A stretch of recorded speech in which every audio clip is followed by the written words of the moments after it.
مجھے یہ فرمائیے گا کہ آج آپ نے ایک پریس کانفرنس کی ہے اور 22 لاکھ روپے جو ایک بوجھ ڈالا گیا ہے، جو ٹرانسفر فیس جو ہے وہ بڑھا دی گئی ہے، تو اس حوالے سے آپ کے جو ڈیلر ایسوسی ایشن ہے یا جو آپ کے ساتھی ہیں وہ کیا اقدامات کر رہے ہیں؟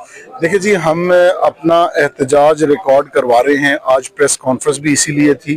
اس کے علاوہ ہم اخبار اشتہارات بھی انشاءاللہ پرائم منسٹر صاحب کو جو اپیل کی صورت میں تمام نیشنل نیوز پیپر کے اوپر بھی پرنٹ کریں گے. اس کے علاوہ ہم ڈیلیگیشن کی صورت میں اپنے ایم این ایز، اس کے علاوہ جو کنسرنڈ کوارٹرز ہیں، ہر جگہ کے اوپر جائیں گے اور اپنا مقدمہ، لوگوں کا مقدمہ، عام 5 مرلے کا گھر بنانے والے کا مقدمہ ان کے سامنے رکھیں گے، جو پلاٹ لے کے اپنے بچوں کے لیے سر چھپانے کے لیے چھت بنانا چاہتا ہے. اس کے پاس پلاٹ کے پیسے نہیں ہیں، اتنی بڑی بڑی ٹرانسفر فیسز وہ کیسے دے گا، جس کی مثال پوری دنیا میں کسی جگہ پہ نہیں ملتی. اچھا، گورنمنٹ آف پاکستان تو آپ کو ریلیف دینا چاہتی ہے اور وہ ریلیف دے بھی رہی ہے. خاصی حد تک آپ کو بہت سارے آپ کے ایسے مطالبات تھے جن مطالبات پہ بہت ساری چیزیں آپ نے سیٹلمنٹ کر لی ہیں گورنمنٹ کے ساتھ، لیکن یہ خاص طور پہ جو چیئرمین سی ڈی اے ہیں ان کے ساتھ کیا معاملات ہیں؟ دیکھیں، انہوں نے کسی سے پوچھا نہیں.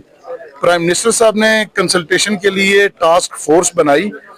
پرائم منسٹر صاحب کو ایڈوائس چاہیے سیکٹر کے کام کرنے والے لوگوں کی، لیکن ان کو نہیں چاہیے. یہ ہم سے آرم ڈسٹنس کے اوپر بیٹھے ہوئے ہیں، لیکن کبھی انشاءاللہ انہوں نے کسی کے ساتھ کنسلٹیشن نہیں کی. اسی وجہ سے آج ایسے فیصلے انہوں نے کیے کہ جس کی وجہ سے لوگ سراپا احتجاج ہیں.